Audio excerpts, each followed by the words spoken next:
Eric Swalwell won today's Oversight Committee hearing when he played a montage of Donald Trump's best mental moments. I now want to turn you to the transcript and day 1, page 47.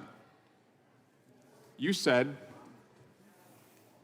to President Biden, you appear to have a photographic understanding and recall of the House. Did you say that to President Biden? Those words do appear on page 47 of the transcript. Photographic is what you said. Is that right? That word does appear on page 47 of the transcript. Never appeared in your report, though. Is that correct? The word photographic? That does not appear in my report. I now want to show you and play a video of what is absolutely not photographic. An anonymous, really an anonymous, gutless coward. We're a nation that just recently heard that Saudi Arabia and Russia will repeat. I hope they now go and take a look at the oranges of the investigation. And I watch our police and our firemen down on 7-Eleven, down at the World Trade Center. And we did with Obama. We won an election that everyone said couldn't be won. This is the very definition of totalitarianism. And let me begin by wishing you a beautiful, look, you remember this? Do you remember? God bless the United States. The windmills are driving them crazy. They're driving the whales, I think, a little batty. And I went to Puerto Rico, and I met with the president of the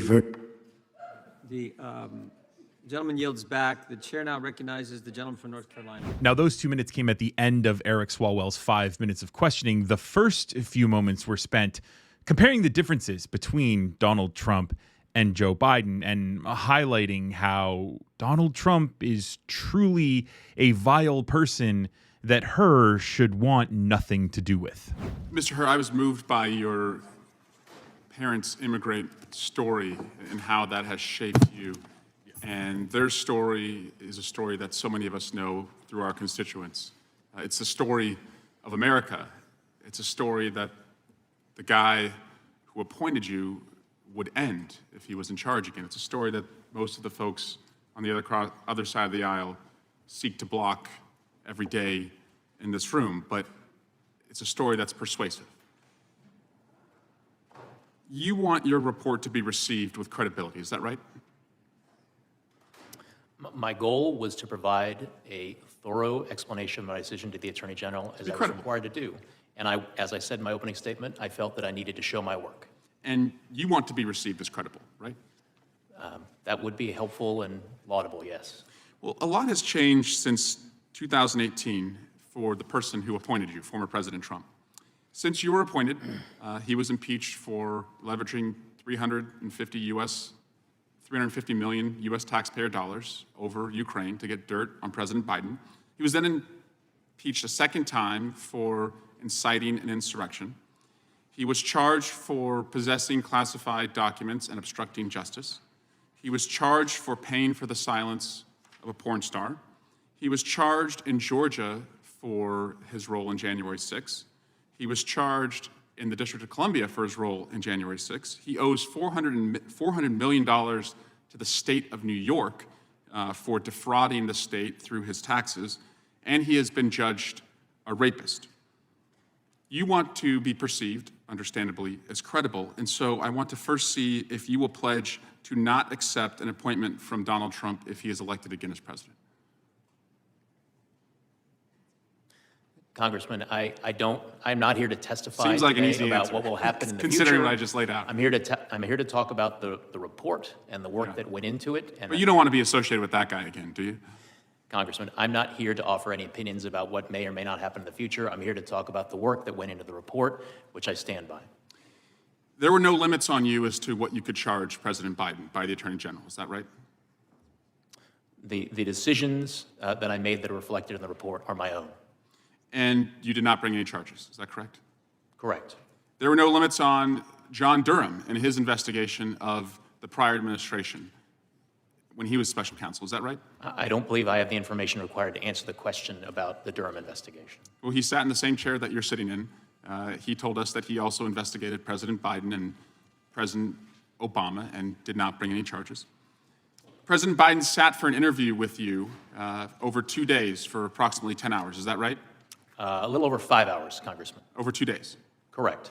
You know, that's in sharp contrast to a guy who did not sit for an interview when the Mueller investigation took place. That was Donald Trump.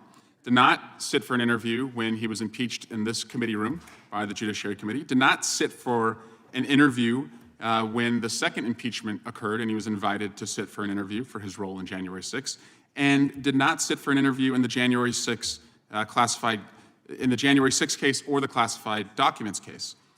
Chairman also has not sat for an interview in his own subpoena, but Joe Biden has. He didn't charge Biden with anything. Biden cooperated throughout the entire process. And yet, when you didn't charge him, you still hit him with this bad memory line in your summary, which is pretty unheard of a special counsel. And so after this hearing, it's very clear to me that somebody got to Robert Hur. One of Trump's peoples made a promise to him that said, look, if you're not going to be able to charge him with anything, you got to hit him with something. This screams Donald Trump saying, hey, Robert, do something for me and I'll do something for you.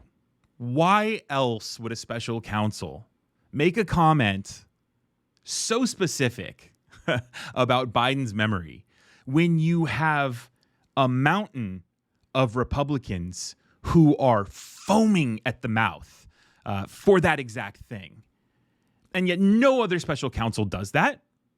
But yet you choose to at this moment in an election year. Man, Robert Hur, everything about you is shady. Give you a chance, since the transcript is out, to correct the record on an important point. Very sadly, your report on page 208 says that Mr. Biden couldn't come up with the date, the year of his son, Beau Biden's death, when in fact in the transcript it shows that you asked him the month. And do you know what he said, Mr. Hur? He said, oh God, May 30th. Would you like to correct the record? His memory was pretty firm on the month and the day. Congresswoman, I don't believe that's correct with respect to the transcript, but if you could refer me to a specific page, I'd be happy to look. And my second document, to clarify for you, sir, Mr. Hur, from the transcription, page 82, the words are President Biden's. What month did Beau die? Oh, God, May 30th. A searing memory. I ask unanimous consent. Without objection.